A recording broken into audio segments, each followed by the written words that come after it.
Namaste. Welcome to Chitti Media. I am Kamal Madi Shetty, your host for today, and this is the Current Affairs Show. On our show today, we are going to discuss some very important developments which have happened in the last few days. We received the very heartening news of cinema halls opening in Kashmir after more than 3 decades.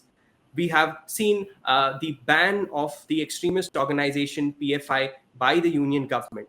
And we will also discuss the ever increasing cases of grooming jihad in India across different parts of the country. But first, we will talk about the protests in Iran, which were happening against the imposition of hijab and also the wider brutal anti-women policies of the Iranian regime, and also talk about hijab in general.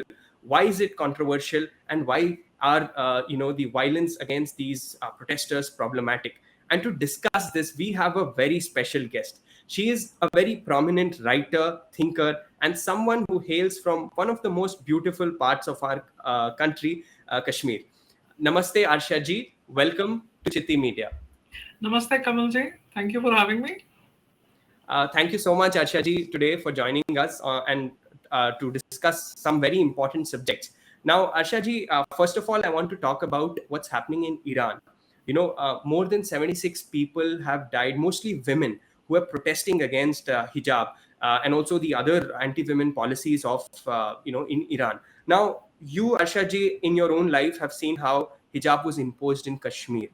And my question to you was, why does the regime in Iran, like so many other regimes across the Muslim world, impose hijab so forcefully and with the kind of violence that we have seen in recent days? Kamal, it's a good question. Why is it enforced so forcibly? As you said, I've written about it also how hijab was imposed on Kashmir. It came to us in 1989 90. Suddenly a diktat was issued. Uh, Normal life was getting disrupted. There were bomb blasts and everything. But in the middle of it all, there were these posters put up on poles and gates and in front of beauty parlors, wine shops, cinema houses that everything needs to be closed down. And at the same time, a diktat came up that you need to cover up, right?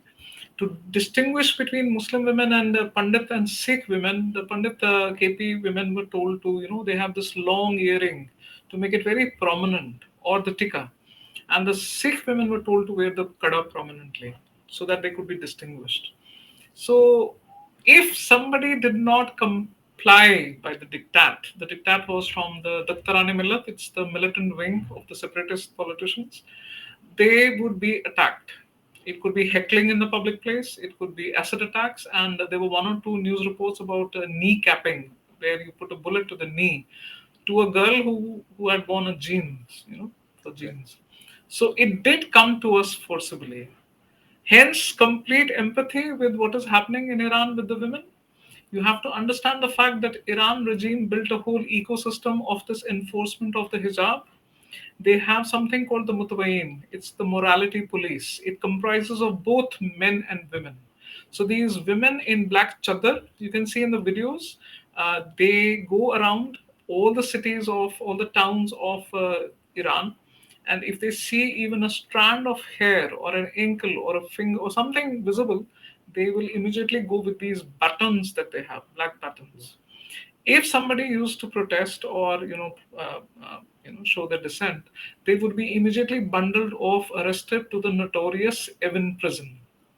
Evin prison is where some of the most horrific stories have come out from by the Iranian women survivors. That the guards there believe, the revolutionary guards, the IRGC, which is the Yeah. of Iran, they on a very unruly prisoner, a woman who would refuse to conform. They were actually instructed that they needed to assault the woman so that when she is executed, she will go to heaven, because you cannot send a virgin to heaven. ये instructions कहाँ से आते हैं? This is the Ayatollah Khomeini. Khomeini's green book is very infamous. He wrote it, in which he justified rape. In fact, he even justified the sexual assault or sexual use of an infant. There are clear instructions how to go about it. So it's a very infamous green book of the of Khomeini, and that is where the whole ecosystem, the whole culture of this enforcement of hijab comes. Enforcing a hijab for in the this setup of Islam, it's not only just your religious identity; it's also to enforce that the women are to be are not to be seen, they are not to be heard at all. तो ये उसमें आता है. आप उसमें बुर्का रखें, आप उसमें एक the headscarf, or if you keep a niqab in which you have this, there are various forms. And then of course as Kashmiris we had to wear this abaya. There was a whole black, which is not indigenous to our culture. Kashmiri women never cover their faces. If you see our traditional dresses, we used to have just this beautiful headgear with lots of ornaments and everything. क्योंकि practical purpose ये था कि we were agrarian society. हमारी women field में काम करती हैं. जब आप झुकेंगे तो आपका जो भी कुछ होगा वो सामने आएगा. तो you had to tie it up. Yes. And very lots of societies do that. They Russian women I've seen Turkish women, they always tie up the headscarf like this, but it's not mandatory to cover it. A strand should not be visible, or ye kaan nahi dikhne chahiye, nothing like that. It's just a headgear. The traditional dupatta works perfectly fine. This is the subcontinental dupatta. You can see it across cultures, across religions. The Sikh women wear it. The Kashmiri Pandit women used to wear it. They still wear it. Hindu women wear it. ये काफी है आपको अपनी modesty clothing करने का. You don't need to cover it all. Yeah. Because the idea is sexualization of the female body. Yeah. I used to talk to my male cousins also, because suddenly when we reached puberty and this whole thing, I was 15 at the time when the Kashmir insurgency started, and suddenly this diktat came, and for them, the males also, it is very humiliating, because you're telling them a female relative, जिसके साथ वो पले बड़े हैं, and they have grown up together, suddenly she's an object to you, which means you're putting doubts on the male relatives' mind that you don't have any control over yourself. So they used to feel horrified also. Okay, suddenly why are we supposed to treat you very differently? So this is the whole basis of the enforcement of the hijab, that women cannot be and should not be seen or heard.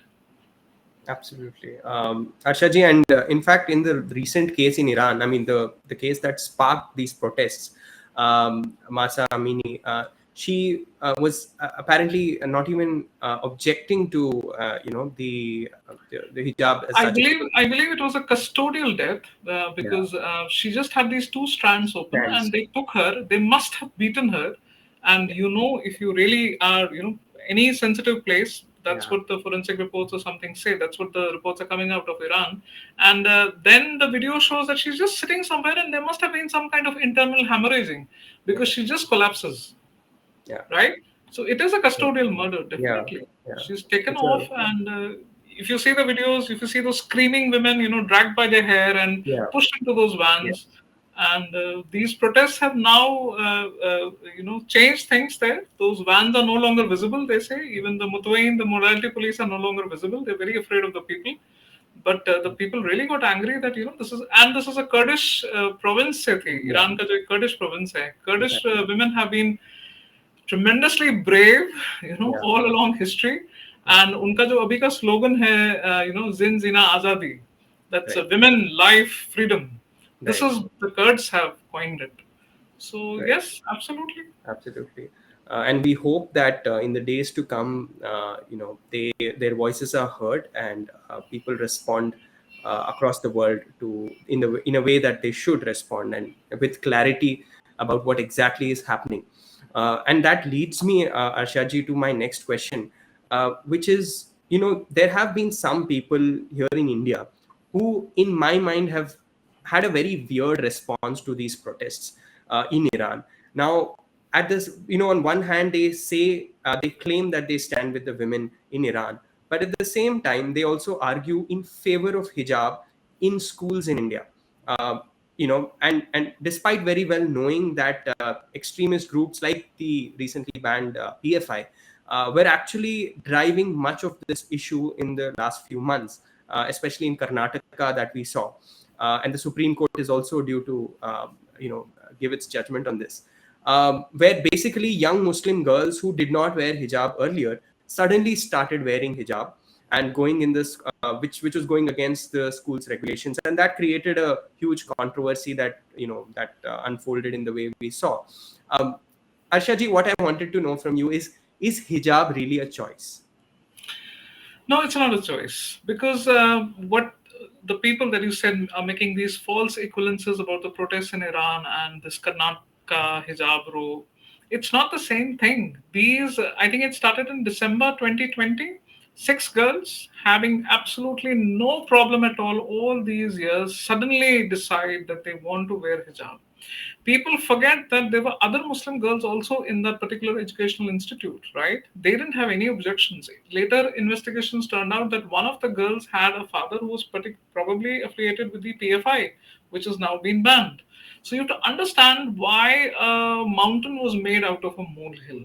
It's an insidious agenda because that is exactly what happened in Kashmir as well. If you see the pre and post photographs of Kashmir, see the pre and post photos of Iran, 1970s. See the pre and post photos of Afghanistan. Women in all these places were perfectly normal, clothing. So were they not Muslims at that time? What is the sudden thing about religious identity, attached to a headscarf? So people need to understand the history of this hijab, being used as a political tool. Uh, Karnataka Row hijab, again, not to forget that it has not been banned in India anywhere. If a woman wants to wear a headscarf or a burqa or a niqab, women can do that. I've been on social media platforms telling Iraqi women, telling Iranian women, no, we haven't banned it. The only thing is that a private education institute or a governmental institute, which has certain rules and norms for the uniform, they have banned it in the classroom. As soon as a girl comes out of the classroom in the corridor or outside the gates, she is perfectly free to don it again. It's just to maintain the secular credentials of the educational institute, the classroom. In a classroom, you'll have girls or boys from various backgrounds. तो वो maintain करने के लिए है. But then we have breaking India forces, and they are very strong in India. So they will pick. They just need to pick up one agenda. So they will pick up the agenda of the hijab. And this is just to build the narrative that Muslims are oppressed in India. They will pick up a lynching incident, which is unfortunate, yes, but it's not the norm in India. And it is just to feed that narrative that, Olympics of oppression, as I call it, that हमारे साथ, बहुत ही नाइंसाफी हो रही है. Again, throwing away, attention from the fact that the Muslim world needs a lot of introspection since not just 9/11, not just 26/11, not just Afghanistan, Taliban, not even just Iran. It goes way, way back, Right. right? So it's just a political tool, and that's unfortunate that people are correlating it. It's a completely different case. Women are nothing is banned in India. Women can go about as they want. The only thing that we object to, see, as an adult woman, if somebody wants to wear a hijab, I have no issues. But the problem is that inevitably, 99% of the times, those women turn around and slut shame us who do Right. not want to wear a hijab, right? Yeah. And secondly, you cannot say it's a choice for a toddler. अगर आप एक छोटी बच्ची जो 6-7 साल की है, even if she's 11 or 12 years old, she is not of that mental makeup to make a choice. बचपन से अगर आप उसको ये बोलते जा रहे हो, ये आपकी piety इसके साथ जुड़ी हुई है, आप how religious you are is attached to the headscarf that you wear. That doesn't mean it's a choice. It's definitely not a choice. Yes, I have had grandmothers and mothers who've donned the hijab, but they do it later in age. When you've grown up, you've nurtured your families, and now you just want to turn your whole attention towards God. And फिर वो अपना वो एतिकाफ करती थी, उसको कहते हैं. They do this. They don the white, the chadar. They cover everything, and their social life is diminished, and they just want to focus on God. That is there. Right? That's a choice. That is Yeah. something even I respected from my mother when she started doing this. Right. But then this whole culture that you cannot wear it. Yeah. You cannot. That if you're not wearing it, then you're not a good person. That you're not a religious person. That you don't believe in God. This is absolute nonsense. So it's Absolutely. definitely not a choice. not a choice. Very true.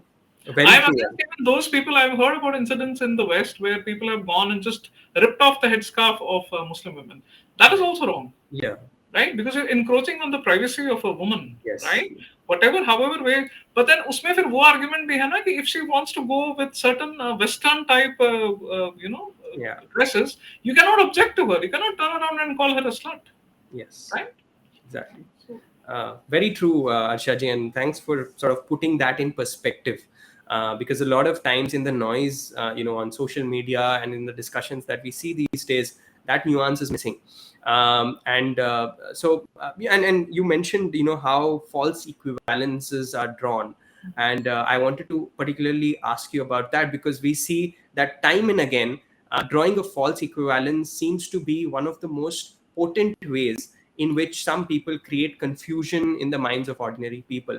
And you had recently called this out on Twitter when someone tried to equate an instance of garba in an Indian airport to the practice of offering namaz in public places by Muslims, particularly of course Muslim men. For the uninitiated, Arshaji, can you explain why such false equivalences are problematic? It's the same answer that I gave. There are two factors working here. One is the breaking India forces, right? They are very well oiled machinery, very well oiled ecosystem, funded by the Middle East, funded in the West, who do not want India to come up on the global stage. So they will definitely feed into this narrative, right? That look, Muslims are oppressed because they are not being allowed to offer namaz.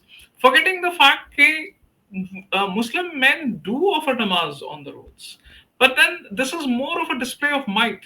Jabki we used to ask our elders also, is it necessary to go on the road? Friday prayers may usually crowd hota hai, but then what is the need to disrupt traffic? What is the need to display all that piety if you can easily go and do it at your home as well? There is, of course, Friday prayers are mandatory, लेकिन जब नहीं है जगह, either go to a bigger mosque, right?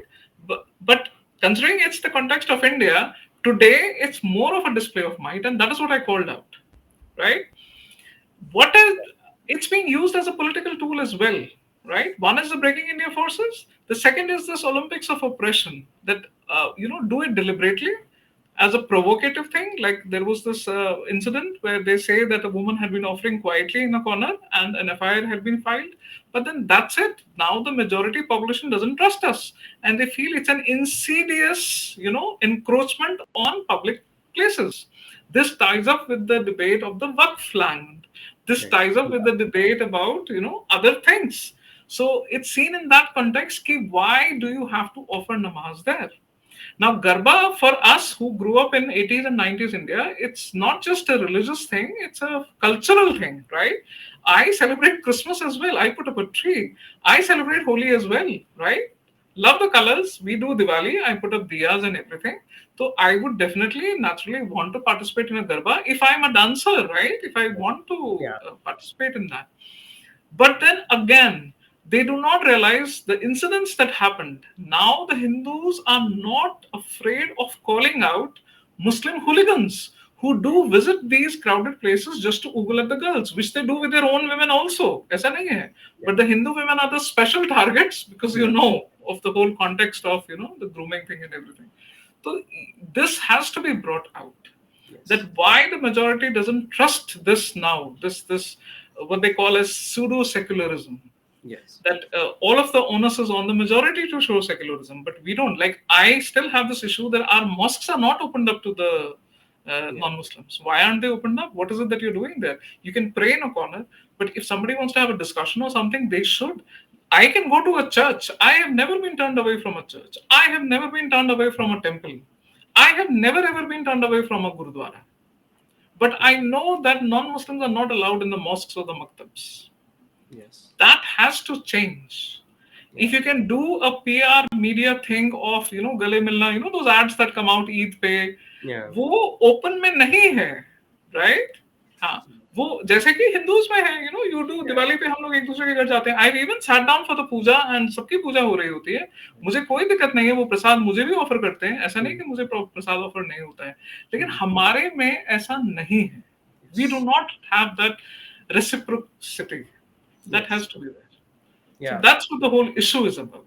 Very true, Arsha ji. And I think even just last week, there was an incident in Indore, I believe, where there were four or five young Muslim youth who were arrested because they were sort of they faked their identities, and they were caught sort of filming Hindu girls in a Garba event. I mean, these incidents do create that sort of a rift between communities.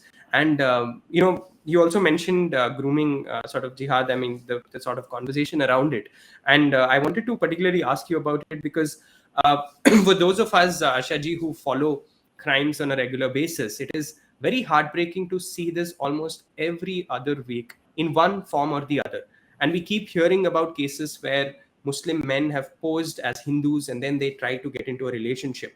And many a times these are underage Hindu girls and who later get exploited. Irshad Ali, for example, becomes Guddu Chaudhary. Faisal Ahmed becomes Atharv. Ali Asgar poses as Anil Jaiswal, and the list goes on. There are forced conversion attempts. There are killings of Hindu girls, and when they don't agree to convert, there's harassment, there's rape. Just again this week we saw in Indore where a Hindu girl was raped, and those who committed this, they said that they will go to Jannat because of this. Now, despite all this, most ordinary, educated, urban Indians, they don't like to talk about it. And especially what I call woke Hindus, who want to always talk about good things and very convenient things. They feel that by brushing aside all this, they are sort of being secular and progressive, and some even think they're helping the Muslim community for some reason.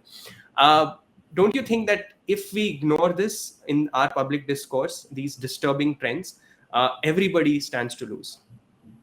I agree. I agree. I'm always of the opinion that a problem can only be solved if it's first of all acknowledged that there's a problem, right? You cannot deny it, and hence no solution will be found. For me, it was a revelation also about this grooming thing. When I first started talking about the pushback narrative, as I call it, that everybody thought Kashmiris want Azadi. I was one of the first people to stick my neck out and say, no, there are many Muslim majority, silent majority in Kashmir who are pro-India, who believe that their future lies with India.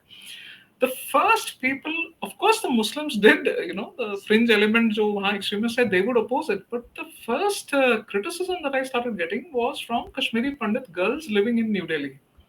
I didn't understand the phenomena. I started researching into it and getting to know it, and eventually, in a few years, I realized that they had been groomed by what I call the Intifada factory young men who believe in Azadi. So for me, it was shocking to think that I would sit and ask them that are you not aware that your Kashmiri Pandit women, what they suffered in the refugee camps in Jammu? I've been to those camps, and I know I've heard accounts of how horrendous it was for them to live there in those circumstances. Uh, do you not know this? And then not realizing that the boyfriend or the would-be husband or the live-in partner or the eventual husband was basically somebody of the same mentality who believed in Azadi for Kashmir. So I started connecting these dots that if there is somebody who's opposing my views, it's definitely a woman, a Kashmiri Pandit woman who's been groomed into it, or for that matter, a Kashmiri Sikh woman. So somewhere or the other, the grooming thing was there. Eventually, as the internet came and I started interacting, I came across Swati Goyal Sharma's stupendous work. I follow her very closely. For me, if I take her data, अगर मैं एक हफ्ते का ही ले लूं, it's an epidemic. Yes. You have these women, and every week, if you keep adding those names, I think the government should have been up in arms. Ki there is a agenda against the Hindu women in this country. Had it been the United States, a serial killer kind of, वो बड़ा documentaries बनी होती, research हुआ होता, full study would have been conducted, investigation would have been on कि what is happening, and it's across cities. So I do follow, and I started connecting it with my experiences. That yes, and then it goes back to our memories. Male cousins, locker room talk. I am a tomboy. I was always a tomboy, so I would be privy to those private conversations. Generally when they have this thing about the Hindu women, they are like a conquest, right? एक वो हमारे subcontinent में जो होता है ना अंग्रेजी ma'am वो भी एक कॉन्क्वेस्ट है. Yeah. So it started tying up to that कि yes, there is this general tendency in the Muslim male that they want to conquer. They want to, what would you call it, as the Hindu womb, Right. which is tied up to their domination plans of the caliphate and the Ummah and the world domination. So yes, there is a whole this, what would you call it, an epidemic against this killings. And she describes such brutal things, suitcase mein chopped up, and the whole planning of befriending them as Hindus, and then going out of the way, and eventually when they are married and then converting them. So yes, Absolutely. you have to acknowledge that it's a problem of humongous proportions, and something definitely needs to be done. The Yeah. community elders, Muslim community elders, Muslim politicians, Muslim civil society should have addressed this problem as of yesteryear. Should have. And I think, like you mentioned, I mean, the scale at which it's happening and the frequency at which it's happening is truly alarming. And it's happening across the country. And there's also the other side, which is the way this, like you mentioned, it's a very skewed sort of relationship between the two communities. Because when, let's say, there is a Hindu male in a relationship with a Muslim woman, that again is a problem for the Muslim community, because we've seen cases where Hindu boys, there was one case, I think, in Madhya Pradesh, where a Hindu boy was, a young boy was killed because he spoke to a Muslim classmate, a girl classmate. And of course, there was in my own city of Hyderabad, we've seen how a newly wed Hindu man was killed by the Muslim lady's brother in full public view. That is tied up to honor Yes. killings, as we call them, right? Right, So right. any Muslim, like we have this injunction, theological injunction here: a Muslim male can marry somebody of the the same book, Abrahamic. They can marry a Jew, they can marry a Christian, because she's of the same book, provided that she starts following Islam. Same goes for a non-Muslim, which is obviously any pagan religion, right? Right. So, but then she has to be converted. Right. The same injunction is not there for us. I cannot go out and decide that I want to marry a Jew or a Christian boy. Maybe some discussions will happen at home कि okay, he's of the same book, but then he has to convert also. Conversion तो है, हाँ, वो Jew नहीं रह सकता, वो Christian नहीं रह सकता. Yeah. But if I start thinking that I decide that I want to marry a Hindu boy, I will most probably be honor killed. Right. 85% तो ये तय है कि आई विल बी ऑनर किल, क्योंकि ऑनर जुड़ा हुआ है इसके साथ कि ऐसे कैसे हो सकता है हमारी बेटी, हमारी उम्मा की बेटी जाके एक नॉन मुस्लिम के साथ शादी करे. Yeah. A Hindu. So, absolutely. Then this whole thing, I want to mention this grooming thing का है with the Rotterdam scandal that we had in the UK. Yes. So it's cutting across continents also, right? So it's not just in the the Kashmiri Pandit girls being groomed. It's not just the Indian Hindu women being groomed. This is happening in the UK. It's one of the most liberal and secular societies. Yes. But the kind of reports that we read and the accounts that we read from survivors and all, the UK police didn't even want to acknowledge it for many years, for afraid of being called racist. Because all the men involved are Pakistanis, Pakistani immigrants. Yes. And when you see there and hear the testimony, all the time they keep referring to the white, these girls as sluts. They were out to get it. They deserved it. Yes. Right? So ये आपको फिर deeper जाना पड़ता है theology में, ये आ कहाँ से रहा है attitude. Most of the Muslim scholars, Islamic scholars से कि ये गलत है जो वो इंटरप्रेट कर रहे हैं कि ये हम कर सकते हैं, ये हमारे इसमें है. लेकिन वो है, वो एटीट्यूड है. Yes. वो इंटरप्रिटेशन जारी है अक्रॉस ग्रुप्स में, अक्रॉस सोशल ग्रुप्स में, अक्रॉस आपके पूरे इसमें. So something has to be addressed. It definitely has to be addressed.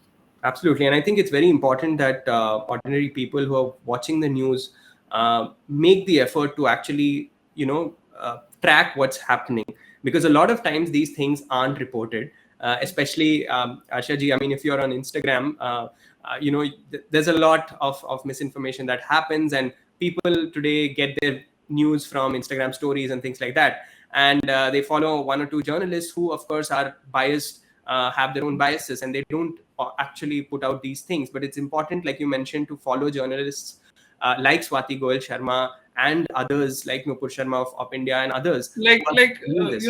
Swati's work is, I keep passing it on. I say, no, this is a, it's a huge problem. You need to address it. I keep it passing on to people I feel that they should be Yes. addressing. For them, it's unbelievable कि नहीं ऐसे नहीं, that denial is there. ऐसे नहीं है. She is Exactly. biased. She is Exactly. Sangi. She is Yeah. Bhakt. She is right wing.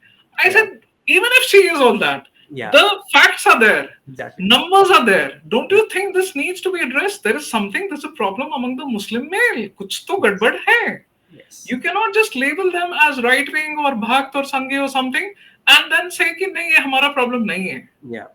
Right? So, that's Absolutely. the I think the denial is huge. I mean, Denial is but it's not that difficult to anybody. The who's denial watching is it. not just about Hindu women. I Yeah. come from a society which is incest ridden. My late husband was a survivor of incest. Okay. Cousin for many years. Very traumatic for him. And he was it's not my story to tell, it's his story to tell. He has written about it. I keep sharing his articles and everything. It was very traumatic for him. But the denial was there. His Yeah. parents to this day did not know that something like that had happened.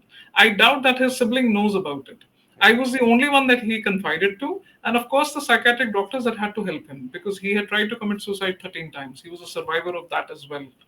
So this denial in Muslim society that we are perfect, there's nothing wrong with us.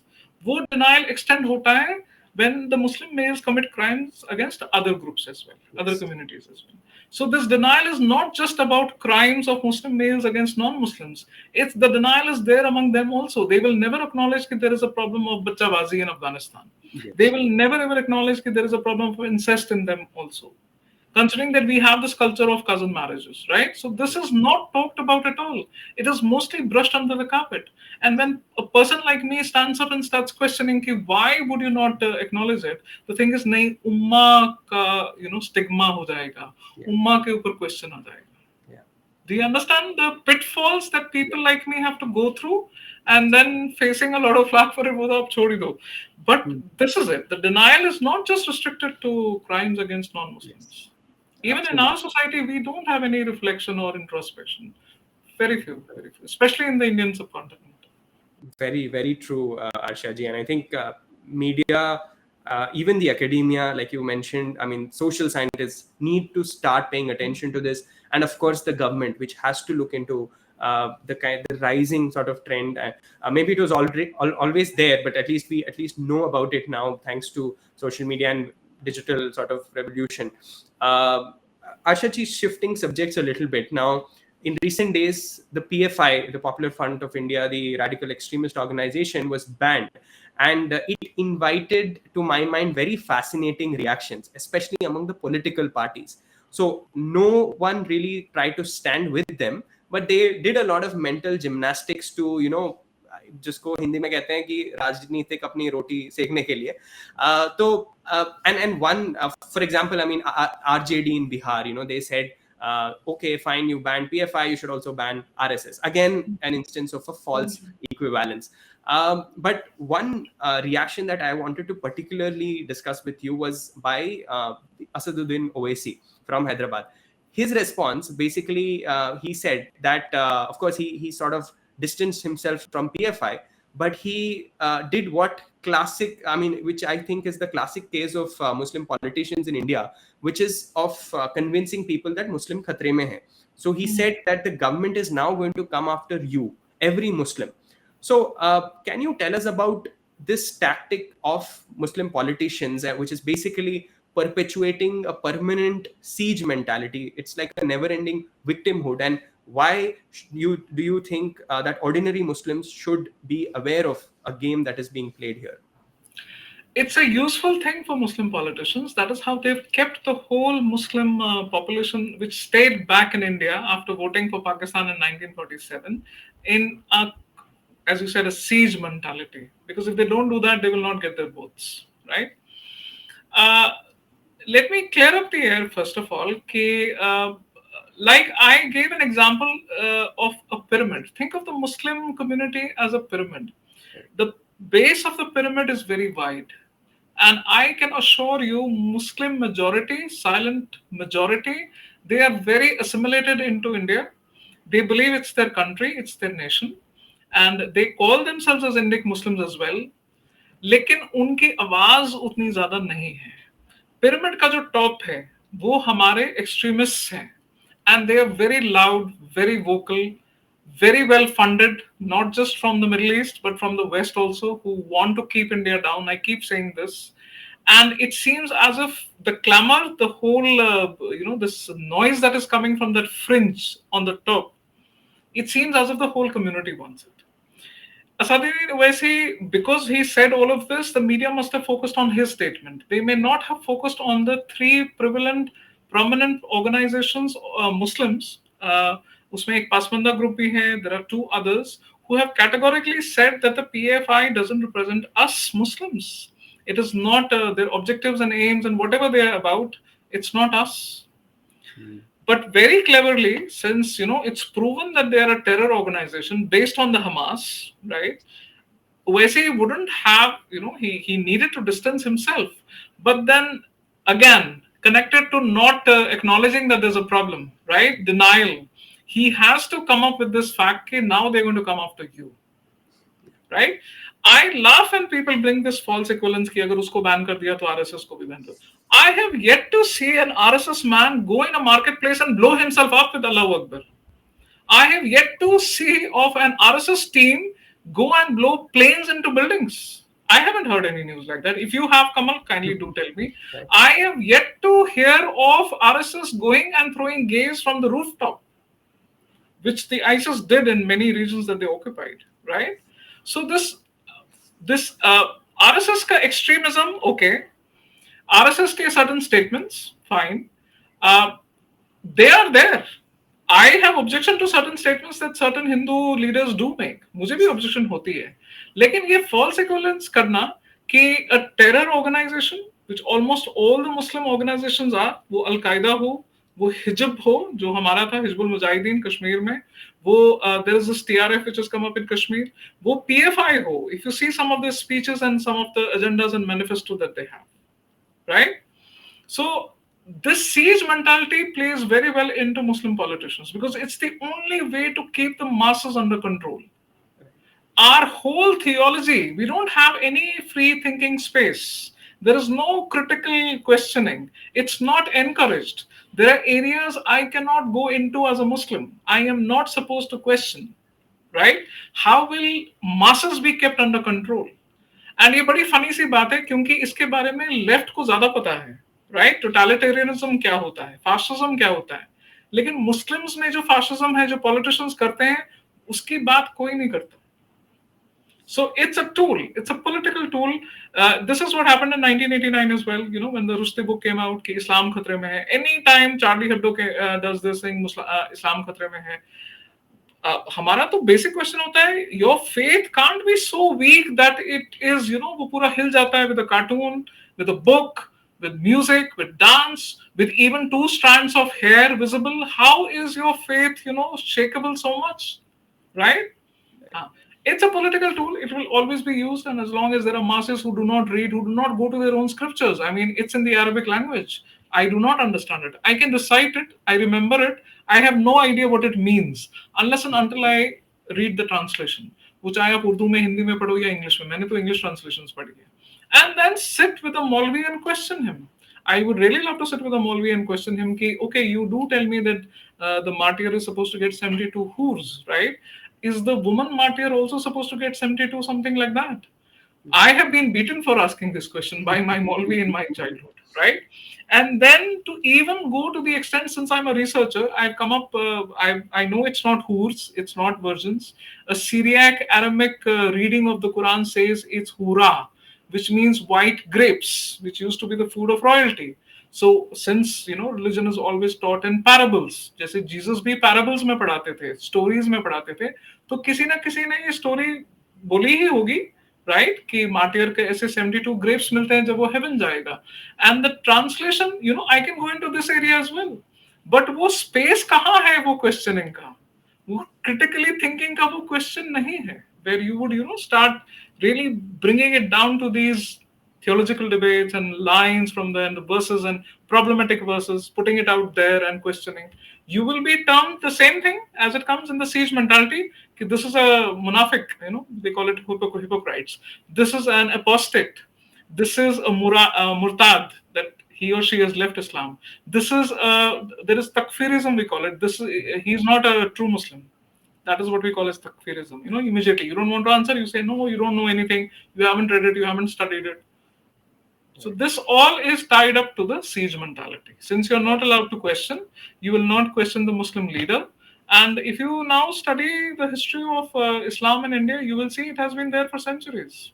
I think J. Sai Deepak has already revealed it. The idea of Pakistan since that Barelvi person, right? Yeah. Shah Waliullah. Yeah. So it's not a new phenomenon. It's been there for centuries. Absolutely. I don't know if it's going to change, but I'm trying my best to create that free thinking space. Right. Absolutely, Arshia ji. And, if I can bring in a positive note here, and I wanted to talk to you about that before we end our conversation, which is that we got this very heartening news that cinema halls have opened for the public in Kashmir yesterday for the first time since 32 years. What is the significance of, something like this in Kashmir's journey to peace and prosperity? And, more generally as well, how do you look at the changes in Kashmir post August 2019? It's very amazing for me to see the debate still going on about Article 370, the nullification of Article 370. And people do this all sort of, as you said, mental gymnastics, it's unconstitutional and woe and ye. And I'm like, we lost 2 generations of Kashmiris. They are buried 6 feet under. That includes my late husband as well, right? After August 5, 2019, not a single person has died. Is your priority saving lives, or is your priority a rhetorical debate on the constitutionality of it? I still feel it was not unconstitutional. Look at the injustices that were going on with having that special status and the Article 370. Valmiki community, right? There's been tremendous written on it. The Northwest Pakistani refugees not getting their status. The Valmiki community couldn't get jobs. Even if they qualified as a PhD, you could still only get a menial job, right? Isn't that injustice? Where are human rights violations then? Because we have a whole industry, the Intifada factory, based on human rights violations in Kashmir, जो पाकिस्तान से sponsor होके Turkey में अब पहुंचा है, right? And then you have a Kashmiri daughter, if she got married to a non-Muslim who doesn't have a state subject of Kashmir, she would be disinherited from her inheritance. Yeah. That all changed. Secondly, all Indian penal code laws are applied to J&K, which means decriminalizing same-sex marriages, right? So again, that's progressive. A lot of things, but the main thing was that lives were saved. There has not been a single stone pelting incident after that day. I monitor it constantly. Not a single death. The only people dying now there are the terrorists which are being killed by the Indian Army and the JK police. Phenomenal job.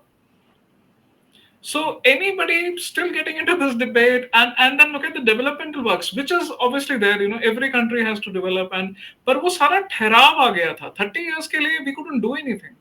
You couldn't develop a road, you couldn't develop a clinic, you couldn't develop a hospital or a school, because all of that money was being wasted into the separatist politicians taking money from here, taking money from the other side as well across the border, and then getting into these mental gymnastics, Article 370 and special status and all that. No, Kashmir was always an integral part of India.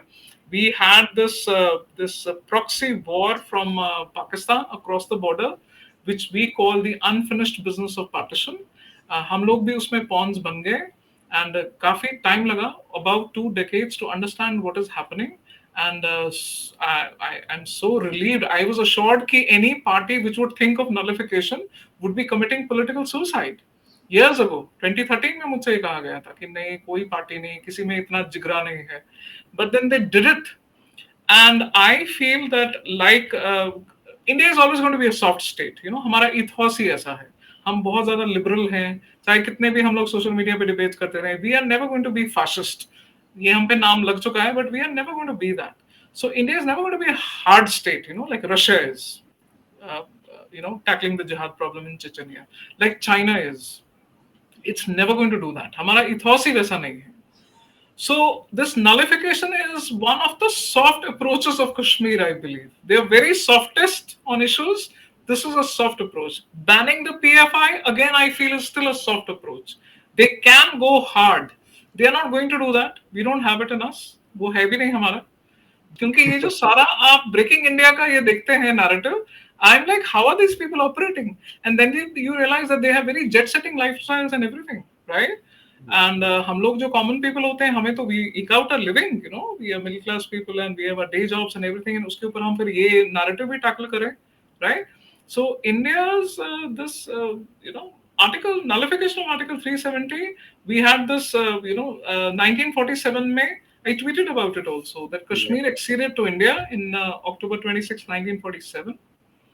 And then we had August 5, 2019.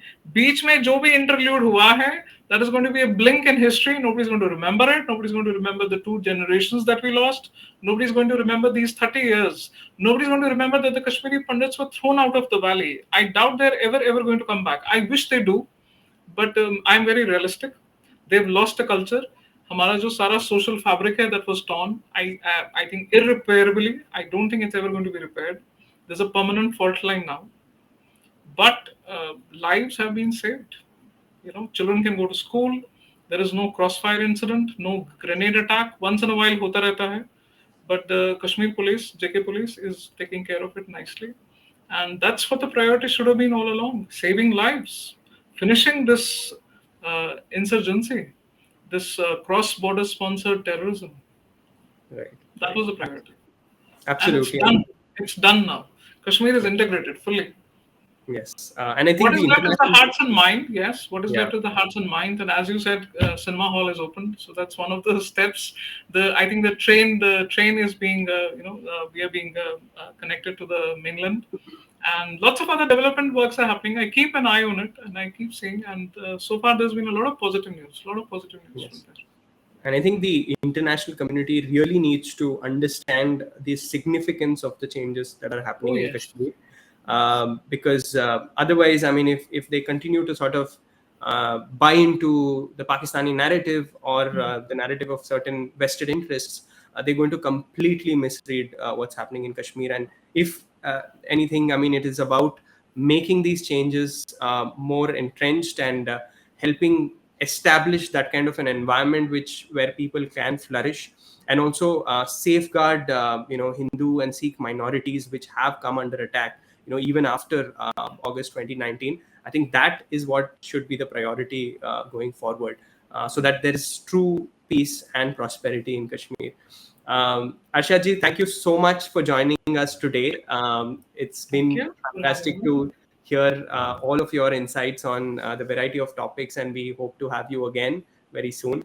Thank you so much, and namaste. Thank you. It was lovely talking to you, Kamal. Thank you for having me. Namaste. Thank you. And Dashera ki hardik shubhkamnaएं. बहुत बहुत धन्यवाद. Wish you the same as well, and we wish all our viewers the same as well. Please do let us know what you think about the conversation, and we'll be back with another such fascinating conversation. Take care. Namaste.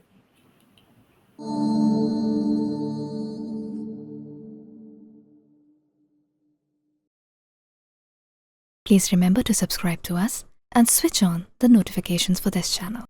For our other social media links, more content, and to support our work, please visit citti.net.